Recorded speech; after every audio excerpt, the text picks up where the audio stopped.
This is United Network News with Sunny Galt, Calen Gipp, Kimberly Gogan, and our field messengers from around the world. Here's today's real news. It's Friday, July 25th, 2025, and here are today's stories. Wanding is now permanent.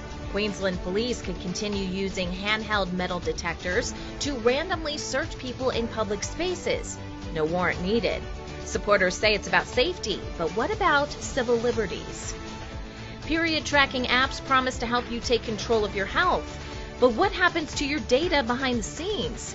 With few regulations in place, your most personal info could be more vulnerable than you think. Sugarcane isn't just a sweet crop, it's a source of income and survival for families in Uganda. We follow the harvesting process and explore the deep community ties behind it. In Nigeria, communities are turning back to traditional bush herbs to treat infections and stomach problems. These ancient remedies are finding new life and offering modern-day healing. Silver fillings used to be the go-to fix at the dentist, but with mercury in the mix, were we putting our health at risk with every bite? And finally, Sifnos Island in Greece blends whitewashed villages, ancient ruins, and rich tradition. We take you on a journey through its history, beauty, and the close-knit culture that holds it all together. In Australia, Queensland's government has officially made Jack's Law permanent, giving police the power to randomly search for weapons using handheld metal detectors, or wanding, without a warrant. Originally a trial set to run until 2026, the law now has no expiration date. Police can use wanding in shopping centers, venues, rail lines, and other public spaces to find concealed weapons.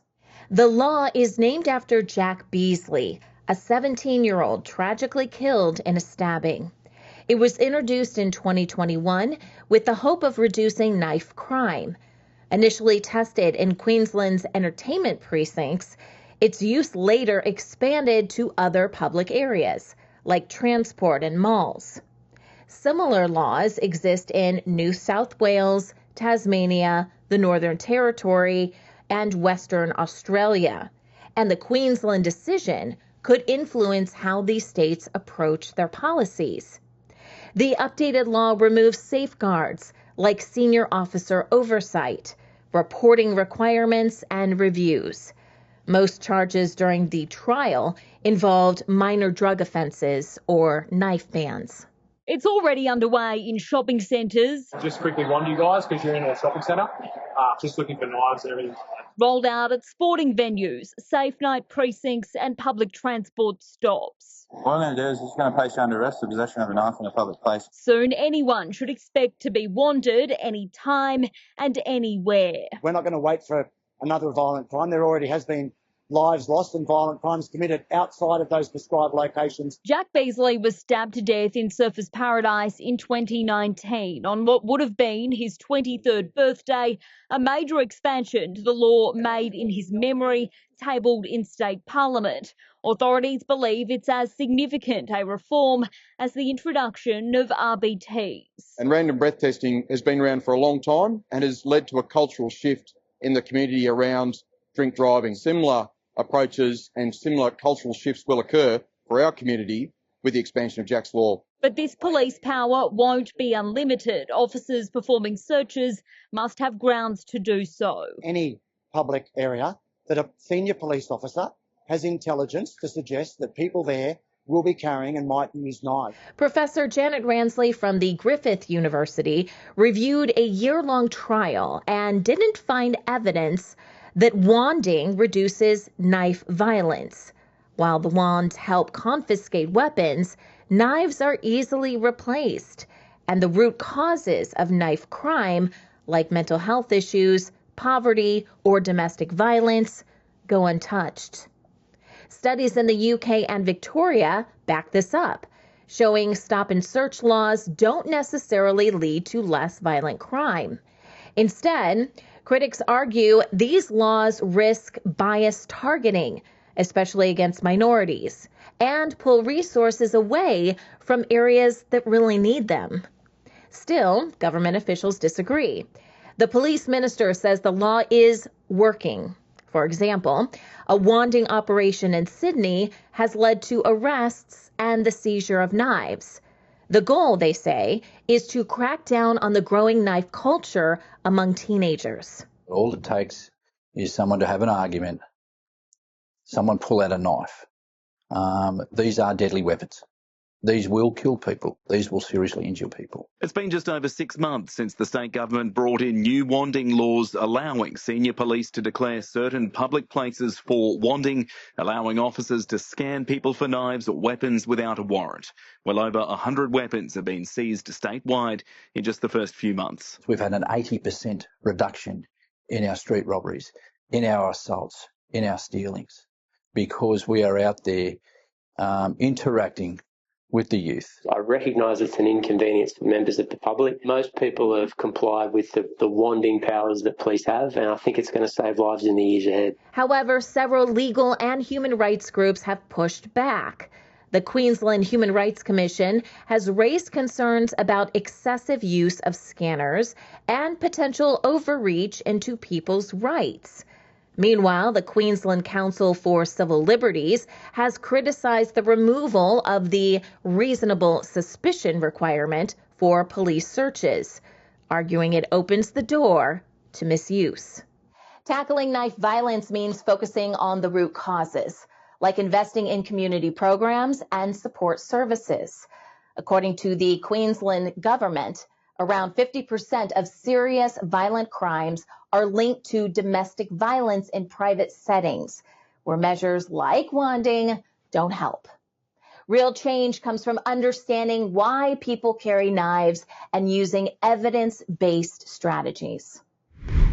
Period tracking apps have become a go-to tool for millions of people around the world.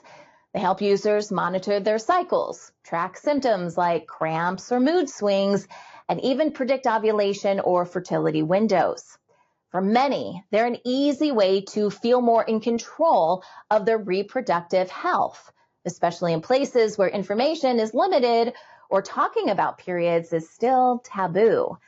While these apps may seem helpful on the surface, there's a growing concern about what's really happening behind the scenes with all that personal data. A recent report from the University of Cambridge is raising red flags.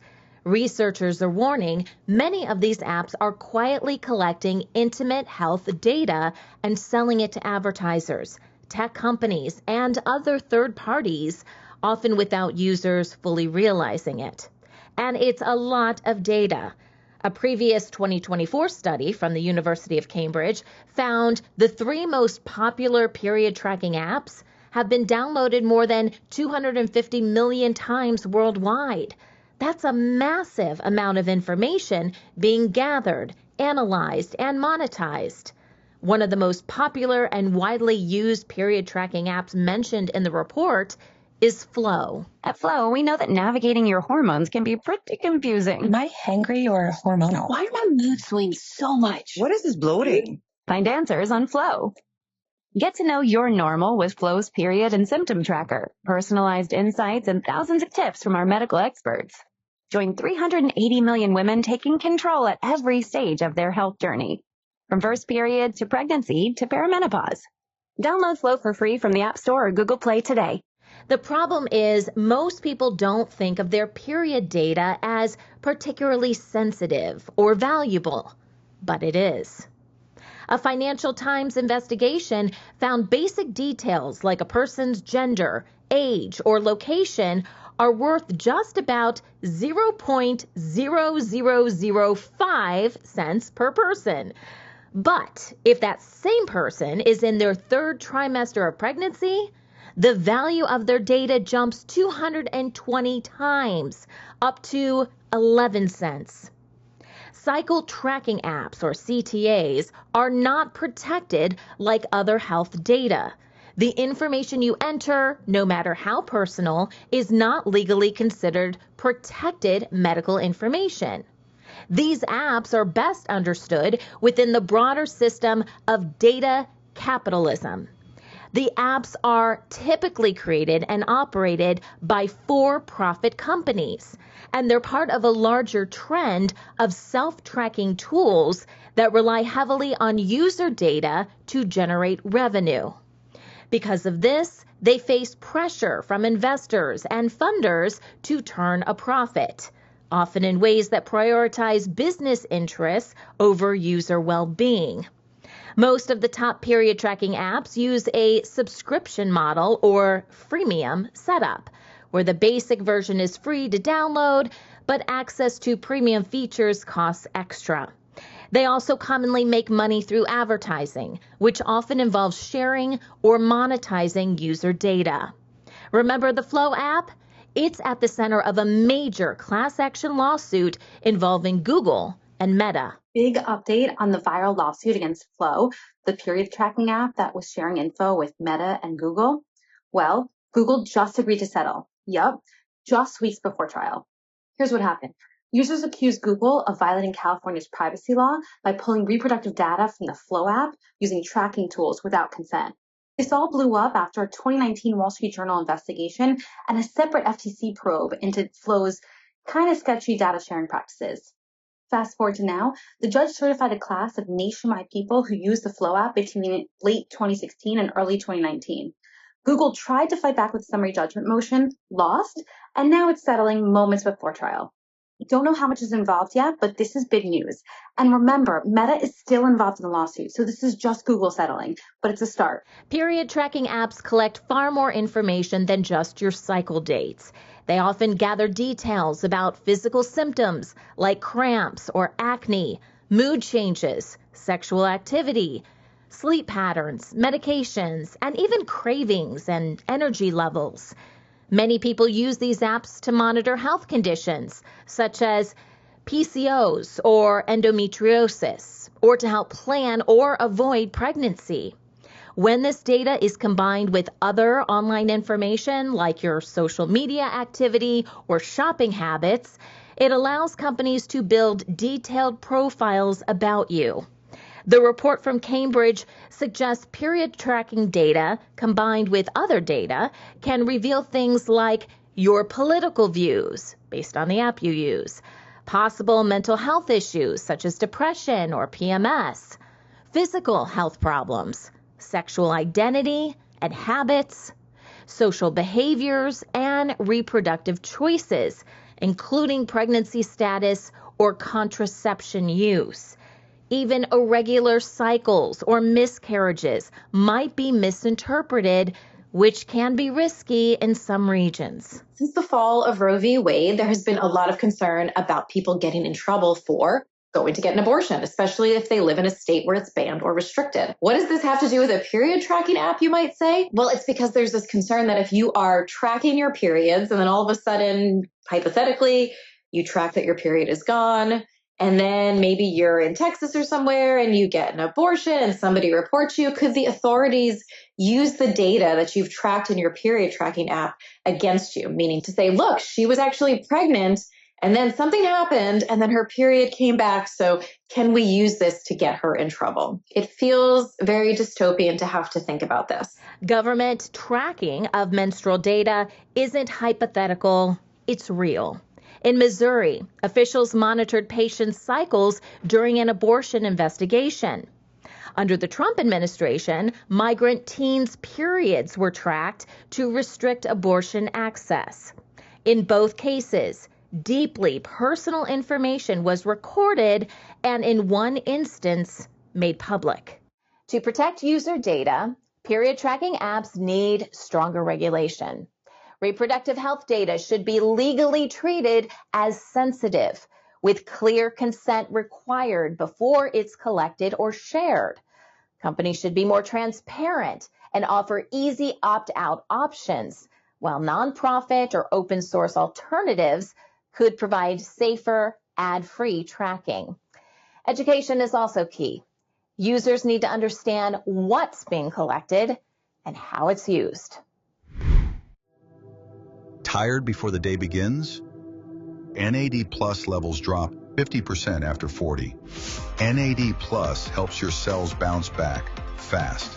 Most supplements give precursors. N80 Plus skips the breakdown, delivering direct, bioavailable power. Support your energy, metabolism, sleep, and stress levels at the cellular level. Join the N80 Plus revolution. Start your journey to a healthier you. Subscribe today. Hey, I'm Kirsten from Switzerland. This is Wayne from Tucson. Hi, my name is Desmond from Ghana. I am Claudia from Dawsonville, Georgia. I'm Mikey from Pretoria, South Africa. Hi, I'm Steve McGrath, Fort McMurray, Alberta, Canada. People from all around the world are coming together. Happy day, beautiful world. We are here in a rather small urban garden, and this video is just to show you the joys that we've had in this garden with the electric gardening. When news happens in their area, they show us what's really going on. We have people in the streets protesting for and against. At United Network News, our field messengers are changing the face of news. This is Field Messenger Helen reporting with Nature, and I'm going to talk to you about the bees again. Take the next step in restoring our planet. Become a UNN Field Messenger today. Hi, I'm Stephanie from South Africa. If it's going to be, it's up to me. If it's going to be, it's up to me. It's up to me. It's up to me. It's up to me. It's up to me. It's up to all of us. We're UNN, and we're taking back the news. In Eastern Uganda, the cultivation of sugarcane is an important source of income for many families. UNN Field Messenger Nabira Net tells us about the harvesting process of this sweet crop. Hello everyone, my name is Nabiri Annette, UNN News, Eastern Uganda. Today I'm showing the world on how we cultivate sugarcane in Soga region. We do use manpower to plant and harvest sugarcane.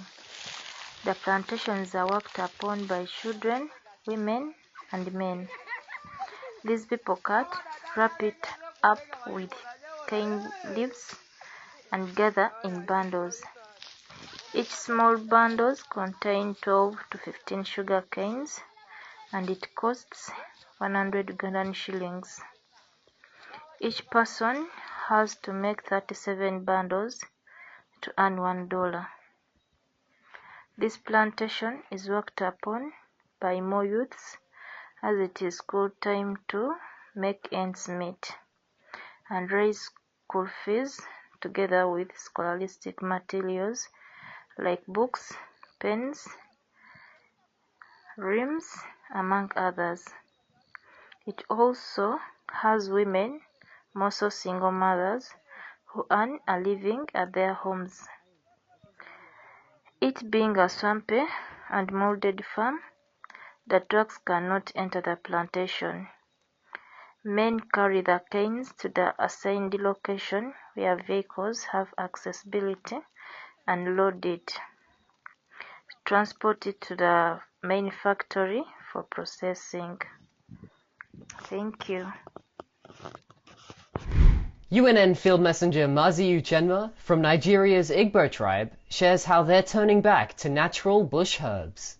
These traditional remedies are helping the community treat infections and upset stomachs, blending health solutions with cultural tradition. Hello, this is Mazi Uchenma Winneba, a Field Messenger for UNN. Today I would like to share with you how we are returning back to our nature using roots and herbs from the bush to assist our people in their health system.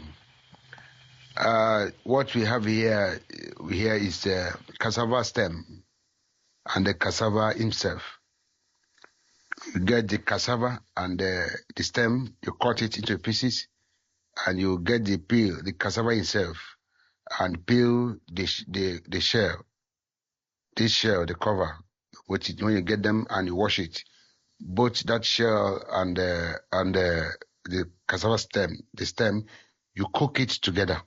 You cook it together, and for 30 minutes or 45 minutes. That 45 minutes, you cook it together. You boil it, then you drink it morning and the night. Before you eat in the morning, you take it. After meal in the night, you take it. You do it for 2 weeks. You do heal. You do complete okay. So this is how we have been assisting our people in this way. We are restoring back the health of our people to make sure our people are in good health, because a lot of sickness is out there. So people are looking for solution on what to do, and then when they go to hospital, they can't get the solution. So we are using nature to administer to nature, because we are nature. Yes, this has been Mazi Uchenna Wenegba, a field messenger reporting. Thank you for watching. Have you ever thought about how we've literally put metal in our mouths and called it dental care? Those silver mercury fillings were all the rage for decades. But as it turns out, maybe having a little mercury exposure every time you chew wasn't the brightest idea after all. This leads us to the ongoing debate over dental amalgam. On one side, supporters love it for being tough, affordable, and long-lasting. It can outlast modern resin composites by years. On the other side, critics argue it comes with serious health risks, like mercury poisoning, and contributes to environmental issues like air and water contamination. So what's the deal with these fillings? Amalgam fillings, often called silver fillings, are made up of 50% mercury, along with silver, copper, tin, and zinc. For decades, dentists have relied on mercury fillings to treat cavities, assuming the small amount of mercury they contained was harmless. However, advanced testing now shows these amalgam fillings can release toxins over time.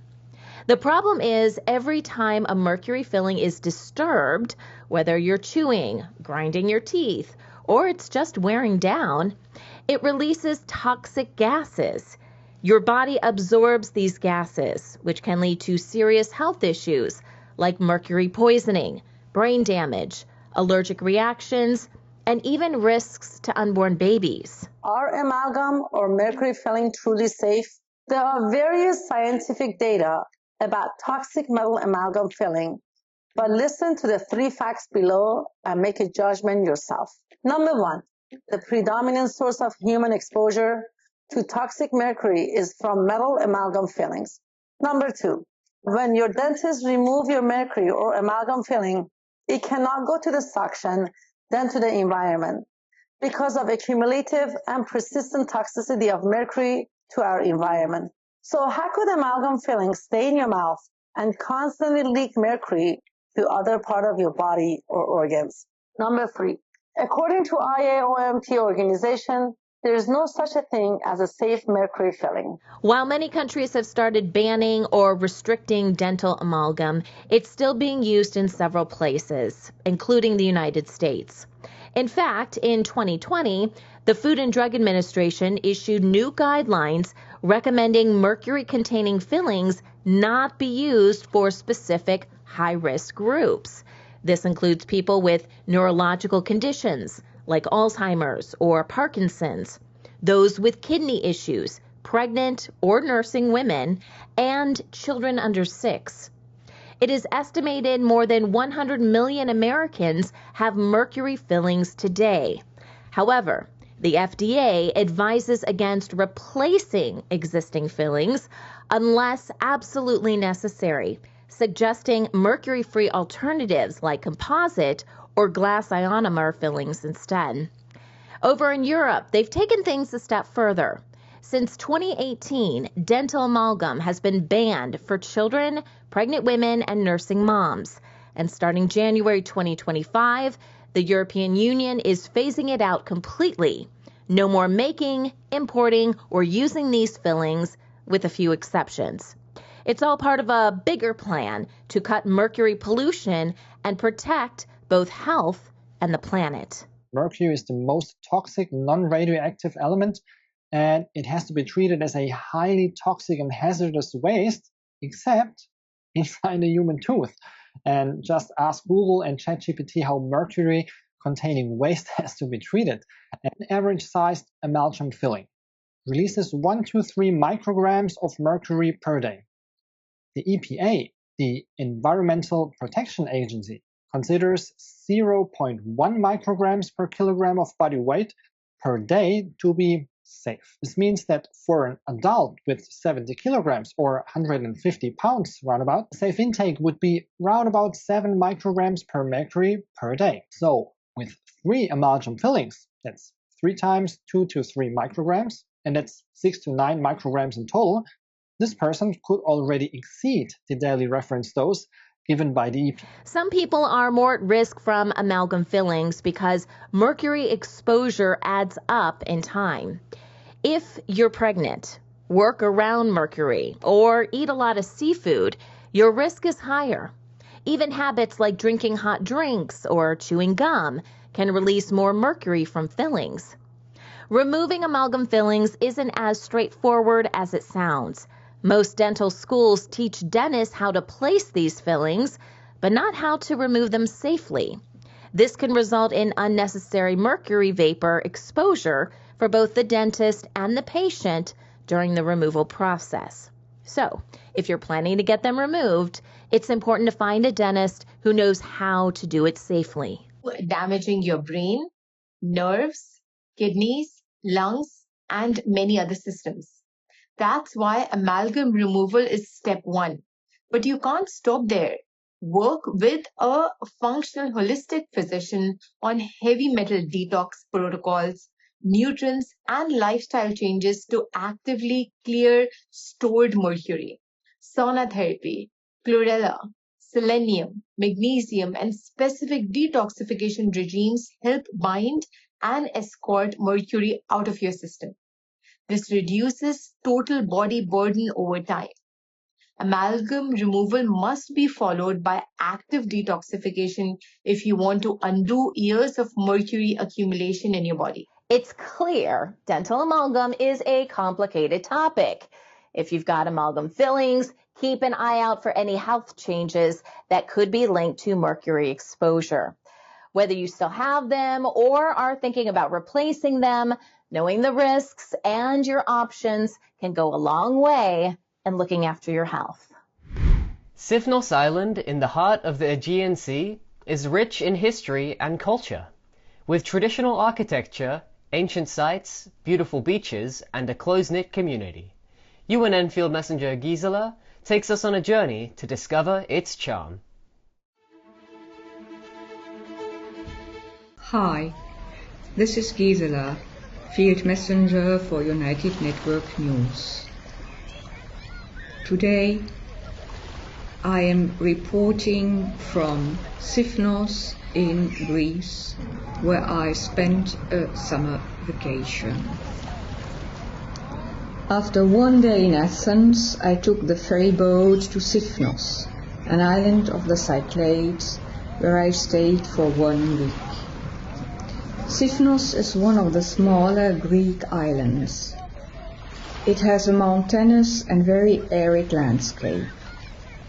Also, this winter season again, there was almost no rain here.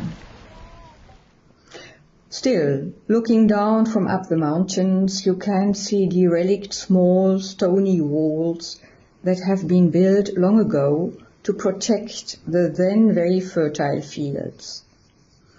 During the times of the Venetian occupation from the 14th to the 17th century, the inhabitants of Sifnos had to work their land as vassals for the Venetian occupier.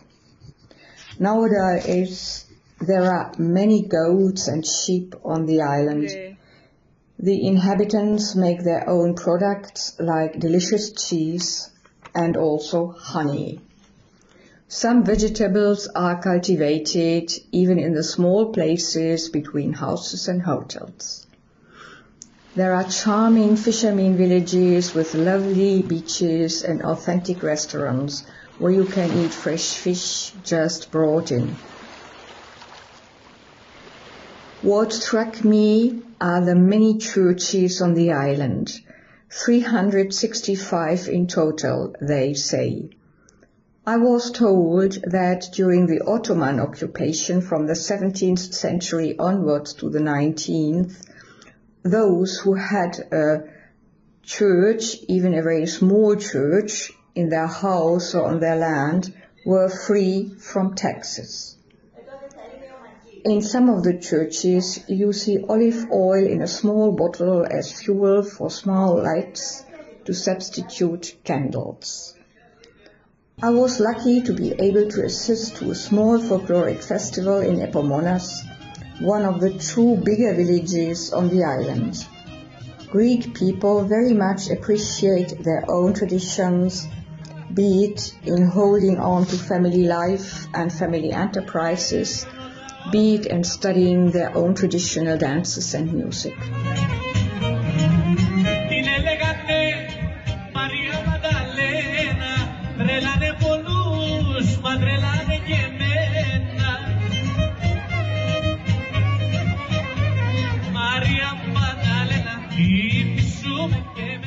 With this, I'm signing off. Thank you for watching, and until the next time on United Network News.